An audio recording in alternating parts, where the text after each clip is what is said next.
Hello friends, welcome to our YouTube channel तैयारी exam की। तो आज के इस वीडियो में हम कक्षा 12वीं जीव विज्ञान से अध्याय है 2 मानव जनन से बहुत ही इम्पोर्टेंट प्रीवियस ईयर क्वेश्चन जो कि 10 से 11 ईयर पहले पूछे गए थे सभी का। यहाँ पे आपको माइंड मैप देखने को मिलेगा, short question answer, objective question और लॉन्ग क्वेश्चन और कुछ इम्पोर्टेंट पॉइंट्स भी साथ में इसमें ऐड किए गए हैं। तो वीडियो को एंड तक देखें।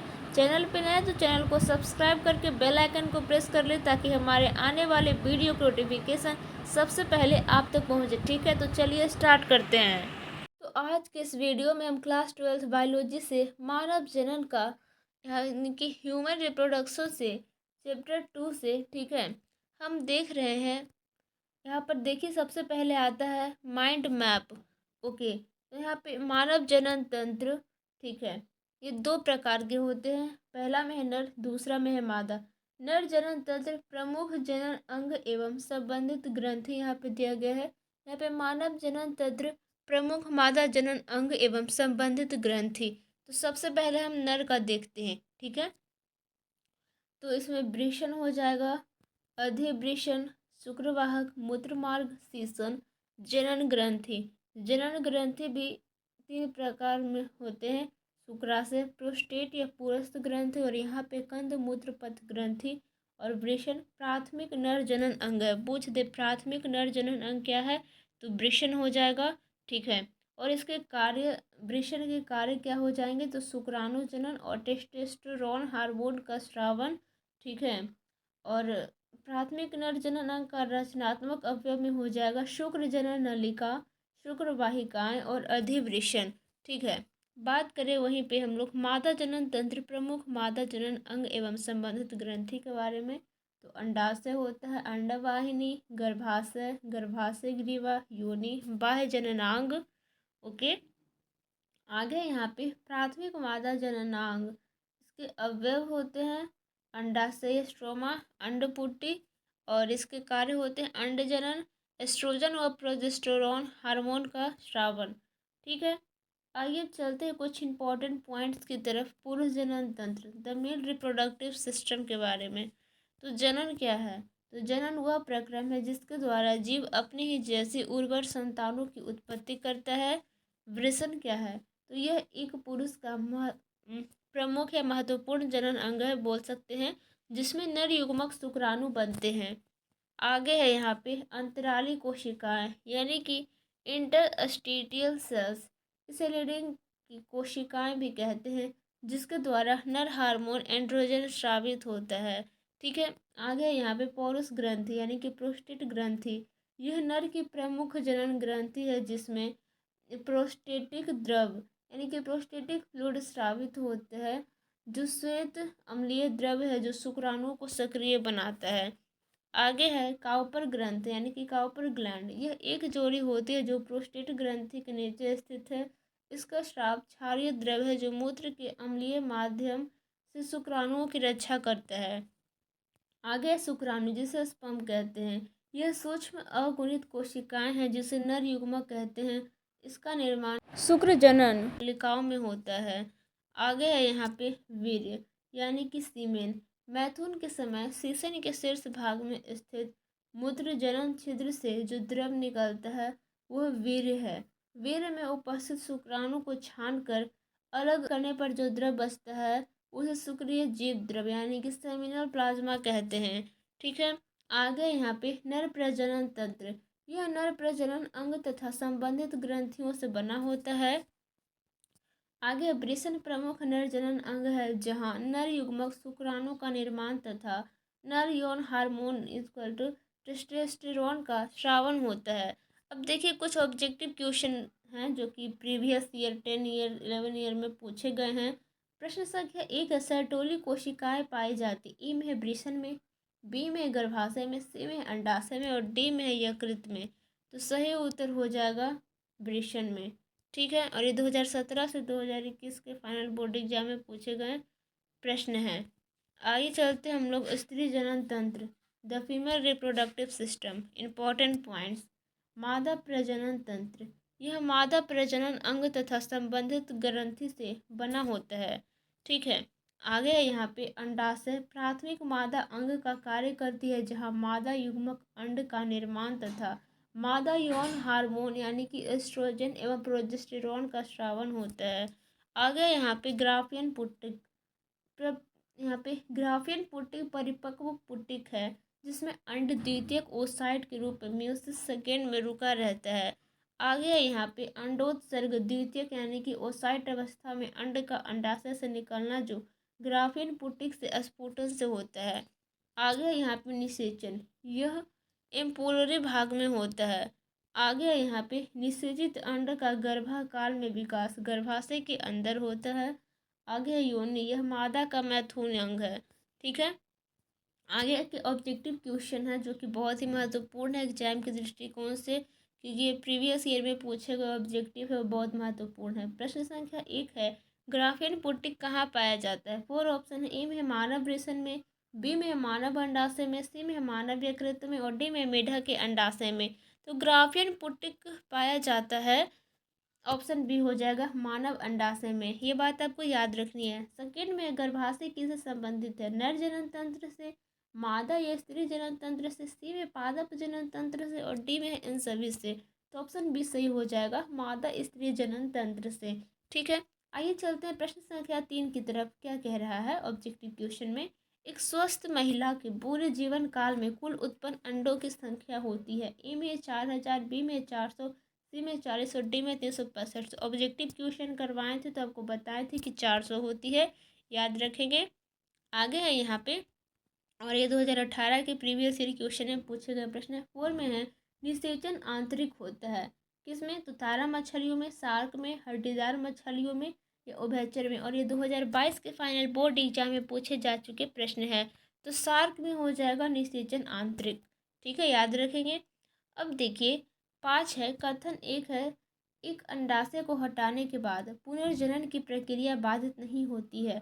कथन दूसरा है, लुप्त अंडाशय की कार्यपूर्ति के लिए दूसरा अंडाशय विकसित हो जाता है।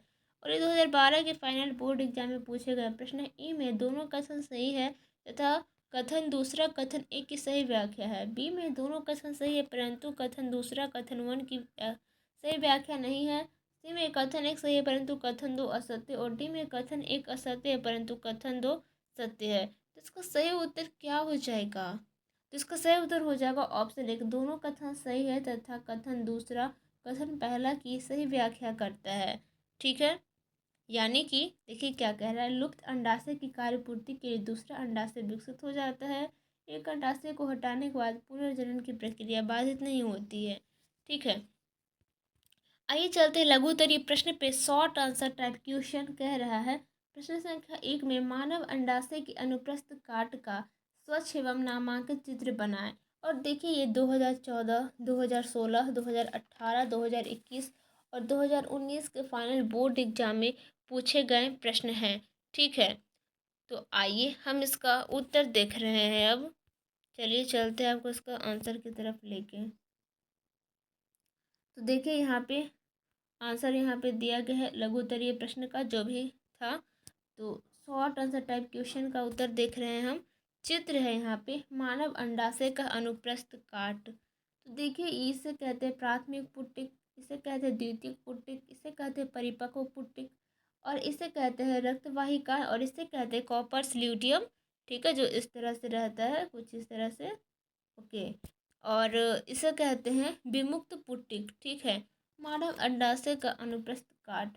आइए चलते हैं अब लघुत्तरीय प्रश्न पे। प्रश्न संख्या दूसरा कह रहा था, मानवों में मादा या स्त्री जनन तंत्र का नामांकित चित्र बनाएं। और ये 2019 के फाइनल बोर्ड एग्जाम में पूछे गए प्रश्न है। तो आपको इस तरह से बना लेना है। तो उत्तर में लिखेंगे पहले यहाँ पे स्त्री जनन तंत्र का आरेखीय काट दृश्य। ठीक है, ये है गर्भाशय, इसे बुघ्न या फंडस कहते हैं। ठीक है, और ये है संकीर्ण पथ, इसे कहते हैं पोला या तुम्बिका, इसे कहते हैं कीप, इस तरह से। और ये अंडवाहिनी नलिका सभी मिल के निर्माण करती है। ये डिम्ब ग्रंथि है, ये अंडाशय झल रही है ये। और इसे कहते हैं गर्भाशय ग्रीवा और इसे कहते हैं ग्रीवानाल, इसे कहते हैं योनि। और ये है गर्भाशय गुहा और इसे कहते हैं गर्भाशय अतःस्तर, इसे कहते हैं गर्भाशय पेशी स्तर और इसे कहते हैं परिगर्भाशय। ठीक है, आइए अब चलते हैं आगे के प्रश्न की तरफ। देखिए क्या कह रहा है। चलते हैं दीर्घ उत्तरीय प्रश्न। यहाँ पे बोल रहा है long answer type question. First में है शुक्राणु जनन की प्रक्रिया का वर्णन रेखा चित्र की सहायता से करें, और ये 2017 के फाइनल बोर्ड एग्जाम में पूछे गए प्रश्न हैं। चलिए चलते हैं दीर्घ उत्तरीय प्रश्न की तरफ। तो यहाँ पे हो जाएगा शुक्राणु जनन शुक्राणु के निर्माण की प्रक्रिया है जो वृषण के अंदर होती है। ये विभिन्न चरणों में होती है, जैसे ए में है गुणन चरण, जब जर्मिनल एपिथेलियम से बड़ी संख्या में शुक्राणुओं का निर्माण होता है। बी में है वृद्धि प्रावस्था, जिसके दौरान शुक्राणु जनन की वृद्धि प्राथमिक शुक्राणु कोशिकाओं में होती है। सी में है परिपक्वता अवस्था, जिसके दौरान द्वितीयक शुक्राणु कोशिका शुक्राणुओं और अंत में शुक्राणुओं का निर्माण होता है। ठीक है, अब आगे देखिए यहाँ पे है प्रारंभिक गर्भ कोशिका, यहाँ पे स्पर्मेटोगोनिया, ये 2n होता है। फिर उसके बाद ये दो भागों में विभाजित होता है। ये प्राथमिक स्पर्मेटोसाइट है, ये प्रथम अर्धसूत्री विभाजन है। ठीक है, फिर ये दो भागों में होता है, इसे द्वितीयक स्पर्मेटोसाइट कहते हैं, इसे कहते हैं द्वितीयक अर्धसूत्री विभाजन।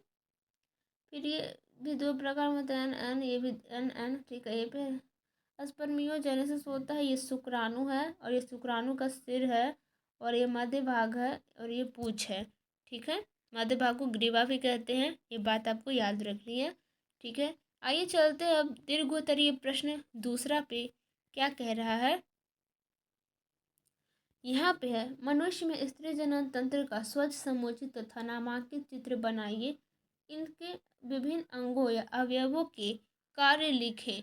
तो आपको कार्य भी लिखना है और ये 2013 के फाइनल बोर्ड एग्जाम में पूछे गए प्रश्न हैं। ठीक है, तो देखिए यहाँ पे आप लोग सबसे पहले तो पिक्चर इस तरह से बना लेंगे। दीर्घोत्तरीय प्रश्न पता है ना 5 नंबर के होते हैं, तो पहले आप लोग देख लीजिए, चित्र बना लेंगे स्त्री जनन तंत्र का आरेखीय काठ दृश्य।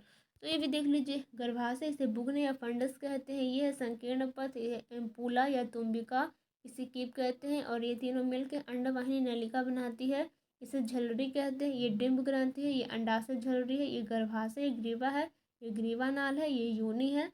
ठीक है, इसे गर्भाशय गुहा कहते हैं। ये है गर्भाशय अंतः स्तर, इसे कहते हैं गर्भाशय पेशीय स्तर, और इसे कहते हैं परिगर्भाशय। ठीक है, तो देखिए विभिन्न अंगों के कार्य निम्नलिखित है। पहला में है अंडाशय, इसमें अंडाणु का निर्माण होता है। दूसरा में डिम्ब वाहिनी, यह डिम्ब के निषेचन का स्थान है। तीसरा में गर्भाशय, जिसमें बच्चे के जन्म तक भ्रूण का आगे विकास होता है। 4 में है योनि, यह महिला मैथुन का अंग है, जहाँ मैथुन के अंत में वीर्य जमा होता है। ठीक है, आइए चलते हैं प्रश्न संख्या 3 की तरफ। दीर्घोत्तरीय प्रश्न में क्या कह रहा है, देखिए कह रहा है तीसरा में मासिक चक्र क्या है, किसी महिला में मासिक चक्र के दौरान हुए विभिन्न परिवर्तनों का वर्णन करें। और ये 2012 के फाइनल बोर्ड एग्जाम में पूछे गए प्रश्न हैं। ठीक है, तो आपको भी अच्छे से देखना है, पूरे क्वेश्चन को आपको अच्छे से देखना है। उत्तर में लिखेंगे मासिक चक्र महिलाओं में होने वाले एक चक्रीय क्रिया है जो यौवनावस्था 12 से 13 वर्ष से प्रारंभ होकर 45 से 50 वर्ष तक की उम्र तक होती है।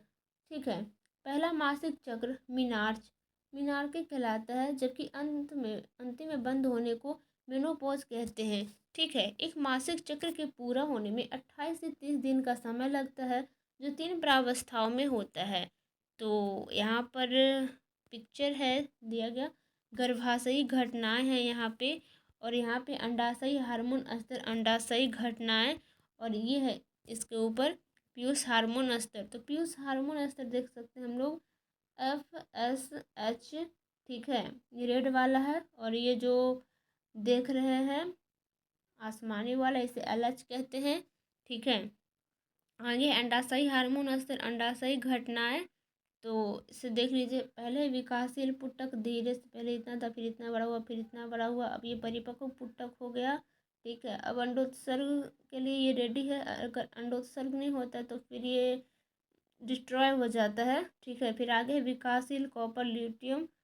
ठीक है, कॉर्पस ल्यूटियम, फिर आगे है रिग्रेसिंग कॉर्पस ल्यूटियम, इस तरह से होता है। ठीक है, और ये यहाँ पे एस्ट्रोजन और ये है प्रोजेस्टेरॉन। ठीक है, गर्भाशयी घटना दिवस 1, 3, 5, 7, 9, 11, 13, 15, 17। ठीक है, तो यहाँ पे मेंस्ट्रुअल साइकिल इस तरह से चल रहा है, ठीक है। तो फिर यहाँ पर आके उम, वो अगर निषेचन नहीं होता है तो वो फिर बाहर आ जाता है ब्लड के माध्यम से, ठीक है। फिर बाद में धीरे धीरे फिर से बनते जाता है, ठीक है।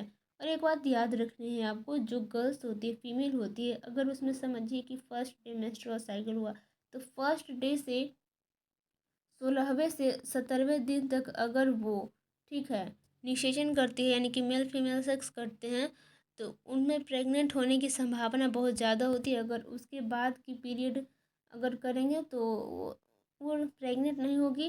तो जो फर्स्ट से 17 दिन है, जैसे कि आज आपका पीरियड आया, ठीक है, तो इसे 1 से लेकर 17वें दिन तक अगर आप लोग सेक्सुअली होते हो तो इसे रिस्क पीरियड कहते हैं, ठीक है। तो आप लोग इस टाइम प्रेग्नेंट हो सकते हैं महिलाएं, तो ये बात अभी आपको याद रखनी है। आगे है प्रश्न संख्या 4 में ग्राफी पुटक यानी कि परिपक्व का एक नामांकित चित्र बनाइए और उसकी विशेषताएं को लिखे। और ये 2011 के फाइनल बोर्ड एग्जाम में पूछे गए प्रश्न है, तो इसे भी देख लेते हैं। देखिए उत्तर हो जाएगा, एक परिपक्व ग्राफियन फॉलिकल में डिंब द्वितीयक ओसाइट अवस्था में होता है, लेकिन अर्धसूत्री विभाजन दूसरा में गिरफ्तार किया जाता है, ठीक है। यह आगे अर्धसूत्री विभाजन दूसरा को पूरा करता है जब शुक्राणु डिंब में प्रवेश होता है। इस प्रकार दूसरे ध्रुवीय शरीर के साथ एक परिपक्व डिंब का निर्माण होता है, ठीक है। तो देखिए यहाँ पे पिक्चर दिया गया है, फिगर चित्र एक परिपक्व ग्राफिन पुटिक का, इसे कहते हैं ग्रेनुलोसा कोशिका, इसे कहते हैं थीका स्तर, इसे कहते हैं जोना पेलुसिडा, ये अंडाणु, और ये वाला पार्ट आपको इस तरह से दिख रहा है, इसे कहते हैं कुमुलस उफोरस, ठीक है। आइए अब आगे चलते हैं, आगे के प्रश्न की तरफ क्या कह रहा है। देखिए लघु उत्तरीय प्रश्न हो गया, दीर्घ उत्तरीय प्रश्न हो गया। अब हम बात करते हैं युग्मक जनन का यानी कि गेमेटोजेनेसिस का। इंपॉर्टेंट पॉइंट्स है जो कि परीक्षक दृष्टिकोण से महत्वपूर्ण है, उस पर नज़र डालते हैं। कह रहा है युग्मक जनन, यह युग्मकों के निर्माण की प्रक्रिया है। शुक्राणु जनन, तो शुक्राणु जन्य कोशिकाओं से शुक्राणु यानी कि नर युग्मक का निर्माण। यहाँ पे ओजोनसिस, ठीक है, ओजोनसिस यानी कि ओगोनियल कोशिकाओं से डिंब महिला युग्मक का निर्माण। आगे यहाँ पे स्पर्मिएशन यानी कि वीर्य नलिकाओं से शुक्राणु का निकलना, ठीक है। यहाँ पे देखिए वस्तुनिष्ठ प्रश्न दिए गए, ऑब्जेक्टिव टाइप क्वेश्चन। यहाँ पे प्रश्न संख्या 1 है, ऋतुस्राव चक्र किसमें होता है, और ये 2021 के फाइनल बोर्ड एग्जाम में पूछे गए प्रश्न है। ए में मनुष्य में, बी में है बंदर में, सी में चिंपैंजी में, और डी में है इन सभी में। तो ऋतुस्राव चक्र किसमें होता है, तो 4 ऑप्शन आपको दिए गए हैं, तो आप लोग सोच सकते हो कि किसमें होता है, तो ये सभी में होता है, ठीक ना। ऑप्शन डी हो जाएगा। प्रश्न संख्या 2 आता है, यहाँ पे कह रहा है युग्मक निर्माण की क्रिया को कहते हैं। 4 ऑप्शन दिए गए, ए में है युग्मक जनन, बी में है कोशिका जनन, सी में है स्पोरोजेनेसिस, और डी में है मियोसाइट। सही उत्तर हो जाएगा ऑप्शन ए यानी कि युग्मक जनन।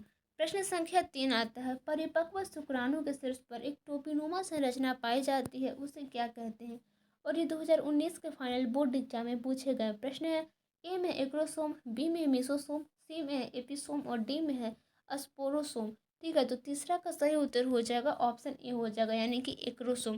प्रश्न संख्या 4 है, एक्रोसोम इनमें से किसका संभाग है। ए में मानव शुक्राणु के सिरे का, बी में मानव शुक्राणु के मध्य भाग का, सी में प्रारंभिक डिंबाणु जनन कोशिका का, डी में ब्लास्टोसिस्ट का। तो 4 का सही उत्तर हो जाएगा ऑप्शन ए यानी कि मानव शुक्राणु के सिर का, ठीक है।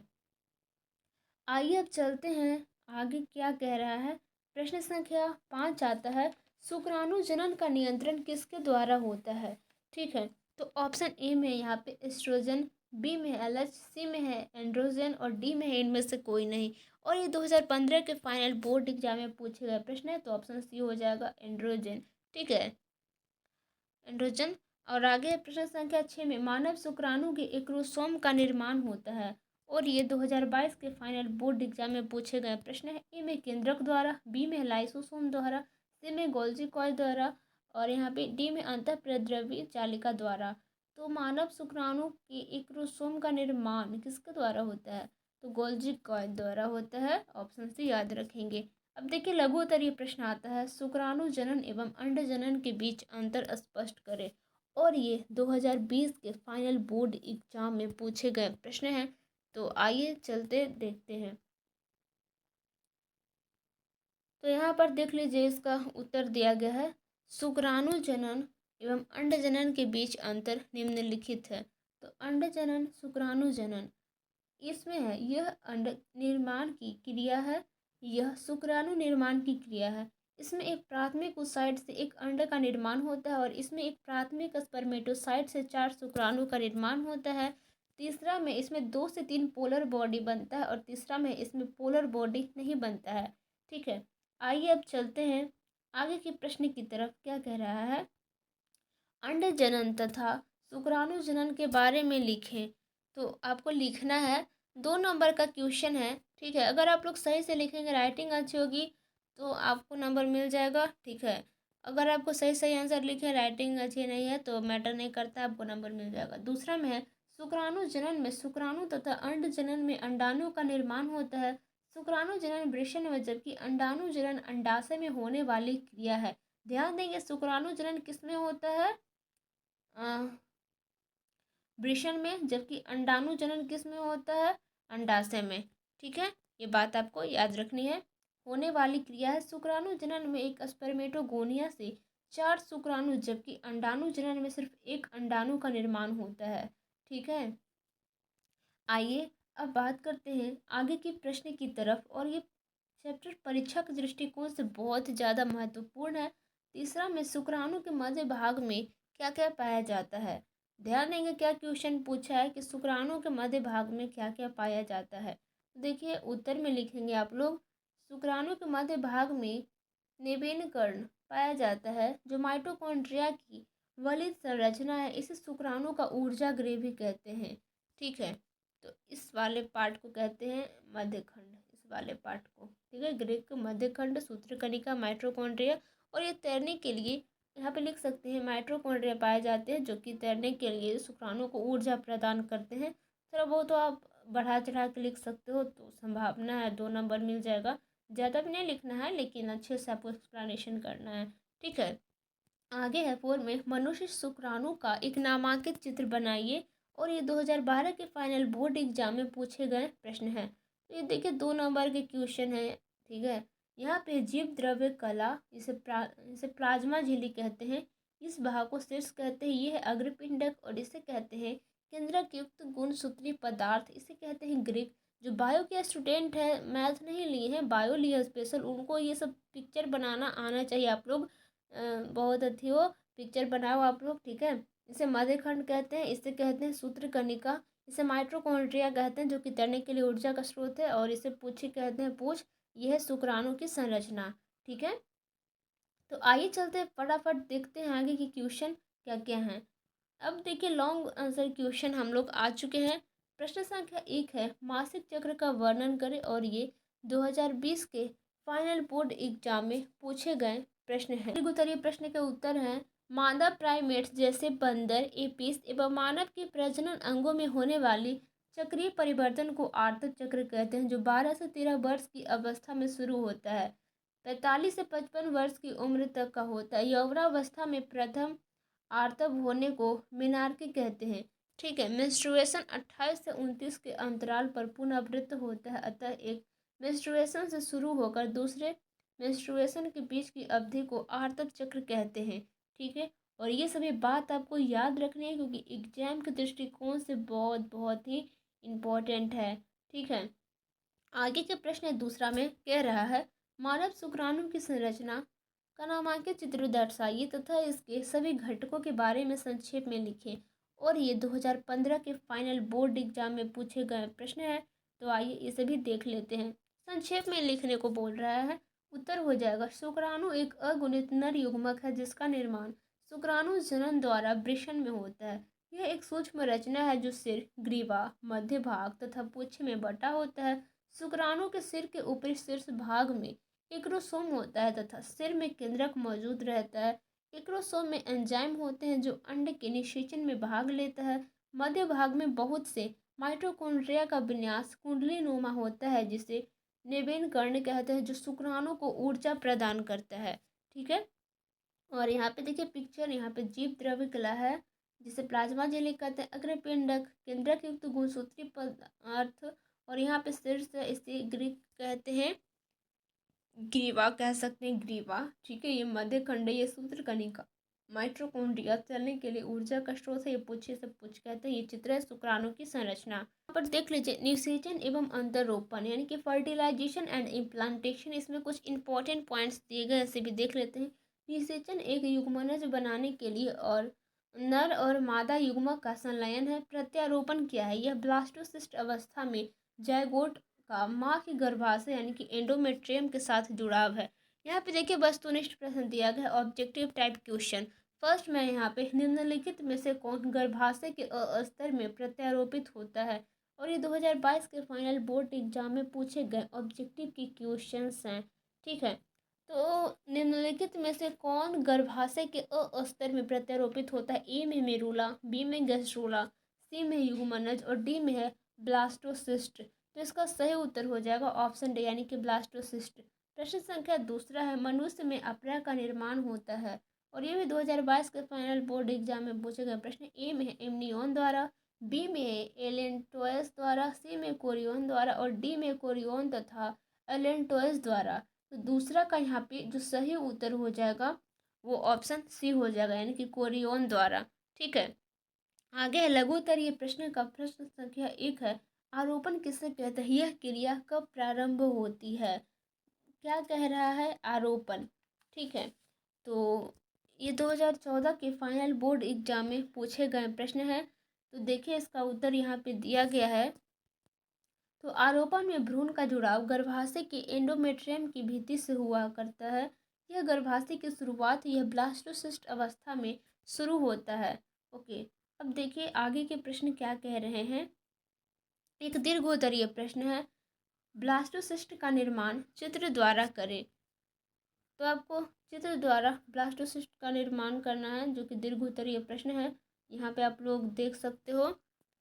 निषेचन पश्चात अंड का विखंडन शुरू होता है जिसके फलस्वरूप 2, 4, 8 या 16 कोशिकीय ब्लास्टोमेयर्स का निर्माण होता है। 8 से 16 कोशिकीय भ्रूण की अवस्था को मेरूला कहते हैं। मेरूला आगे विभाजन द्वारा रूपांतरित होकर ब्लास्टोसिस्ट बनाता है जो गर्भाशय में पहुंचकर अंतरोपित हो जाता है। यह गर्भावस्था की शुरुआत है। ठीक है। तो अ में कुछ इस तरह से होता है, ब में स्पर्म आया, स में दोनों का मिलाप हुआ, द में ये पूरा तरह से मजबूत हो गया। ठीक है। ब में कुछ इस तरह से हो गया। ओके। और र में इस तरह से छोटा छोटा छोटा छोटा बन के हो रहा है, और ल में कोरक पुट्टी हो गया। ठीक है। तो जब कोरक पुट्टी बन जाता है तो यहाँ पर देखिए ए स्टेज ये था, ब स्टेज ये था, स स्टेज यहाँ पे देख रहे हो, द यानी डी में यहाँ आया, और ई में यहाँ पे आया, और एफ में ये वाला यहाँ पे आ गया, और जब ल आया जी हो गया। फिर एच में यहाँ पे इम्प्लांटेशन हो जाता है यानी कि कोरक पुट्टी रोपण हो जाता है। फिर यहीं से बाद में 9 मंथ बाद यहाँ से बर्थ यानी कि शिशु को जन्म दिया जाता है। ठीक है। तो चित्र अंडाणु का अभिगमन निषेचन एवं डिंब वाहिनी नली से होकर वर्धनशील भ्रूण का गुजरना। ओके। तो आइए चलते हैं सगर्भता एवं यहाँ पे भ्रूण परिवर्धन, प्रेगनेंसी एंड एम्ब्रायोनिक डेवलपमेंट। तो यहाँ पे कुछ इंपॉर्टेंट पॉइंट्स दिए गए हैं। ठीक है। गर्भावस्था तो क्या है? यह आरोपण से लेकर शिशु के जन्म के बीच का समय है, अतः इसके विकास की विभिन्न अवस्थाएं होती है। आगे अप्रा यानी कि प्लेसेंटा, उत्तक अंग जिसे मादा के गर्भाशय की दीवार गर्भस्थ शिशु से जुड़ा रहता है, मोरूला तूतक कहते हैं। 8 से 16 कोशीय भ्रूण की ठोस अवस्था को मोरूला कहते हैं। ब्लास्टोसिस्ट यहाँ पे गेंदनुमा खोखला भ्रूणीय अवस्था जो मादा के अंडाशय यानी कि एंडोमेट्रियम से जोड़ता है। यहाँ पे फीटल झिल्ली, यह गर्भस्थ शिशु का अतिरिक्त झिल्ली है, जैसे अमनियोन, यहाँ पे कोरियोन, यहाँ पे है एलेंटोइस तथा योग थैली, यहाँ पे कोरियोन। इसे अतिरिक्त झिल्ली माता के गर्भाशय प्रांकुर से मिलकर अपरा का निर्माण करता है। ठीक है। तो आइए आगे चलते हैं, कौन कौन से प्रश्न हैं उसे भी देख लेते हैं। ज़्यादा नहीं, वस्तुनिष्ठ प्रश्न है, एक दीर्घ उत्तरीय प्रश्न है। यहाँ पे देख लीजिए, किस जनन परत से रक्त तथा परिवहन तंत्र का उद्भव होता है? और ये 2020 के फाइनल बोर्ड एग्जाम में पूछे गए प्रश्न हैं। ए एक्टोडर्म, बी में मेसोडर्म, सी में एंडोडर्म और डी में इनमें से कोई नहीं। तो इसका सही उत्तर हो जाएगा ऑप्शन बी यानी कि मेसोडर्म। प्रश्न संख्या 2 है ऑब्जेक्टिव का, मानव भ्रूण संरक्षित रहता है एलेंटोएस में, और बी में एमनियोटिक गुहा में, सी में फुफ्फुस गुहा में और डी में है पेरिटोनियल गुहा में। तो दूसरा का सही उत्तर हो जाएगा ऑप्शन बी यानी कि एमनियोटिक गुहा में। ठीक है, दीर्घोत्तरीय प्रश्न है जो कि लास्ट क्वेश्चन है। गैस्ट्रुलेशन तथा जनन परतों के निर्माण के बारे में सचित्र वर्णन करें। और ये 2015 के फाइनल बोर्ड एग्जाम में पूछे गए प्रश्न है। तो यहाँ पे हम लोग देख लेते हैं, दीर्घोत्तरीय प्रश्न दिया गया है। गैस्ट्रुलेशन की क्रिया द्वारा गैस्ट्रोला का निर्माण होता है। प्रारंभिक भ्रूणावस्था में ब्लास्टोसिस्ट द्वारा गैस्ट्रुलेशन के दौरान ब्लास्टोमियर्स में गति होती है, जिसे मोर्फोजेनेटिक गति कहते हैं, जिसके अंत में 3 जनन स्तर का निर्माण होता है, एक्टोडर्म, मेसोडर्म तथा एंडोडर्म। ठीक है, यहाँ पे यह चित्र है, प्रीमिटिव स्ट्रिक का निर्माण इस तरह से होता है। ये ई है, ये और ये वाला है बी। तो देख लीजिए, इसे कहते हैं अम्नियोन, इसे कहते हैं प्राथमिक स्ट्रिक, इसे कहते हैं एक्टोडर्म, इसे कहते हैं मेसोडर्म, इसे कहते हैं अंतरागामी, और इसे कहते हैं मेसोडर्मल कोशिका एंडोडर्म, और इसे कहते हैं इस तरह से जो इसे योग थैला कहते हैं, और ये बी है। सो आई होप आप लोगों को वीडियो अच्छा लगा होगा, तो लाइक कर दे, चैनल पे है तो चैनल को सब्सक्राइब कर दे, और शेयर तो आप लोग कितना करते हो, बहुत ज़्यादा करते हो, अच्छा लगता है, आप लोग वीडियो देखते हो, ठीक है, अच्छे अच्छे कमेंट्स करते हो। तो मिलते हैं नेक्स्ट वीडियो में। Thank for watching this video. अगर आपको इसका पीडीएफ प्राप्त करना है तो उसके लिए सिंपली टेलीग्राम पे जाएंगे और सर्च करेंगे चैनल का नेम तैयारी एग्जाम के 12th ग्रुप। जैसे ही सर्च करेंगे हमारे चैनल का लोगो आ जाएगा, क्लिक करके ज्वाइन कर लेंगे, और फाइल वाले सेक्शन में जाके जिस भी चैप्टर का आपको पीडीएफ प्राप्त करना है, आपको हिंदी में टाइप करना है इस चैप्टर का, बायोलॉजी, केमिस्ट्री, फिजिक्स, आप लोग सर्च करके पढ़ सकते हैं और एग्जाम में बहुत ही अच्छे अंक प्राप्त कर सकते हैं। तो मिलता है नेक्स्ट वीडियो में। Thank for watching this video. Have a nice day.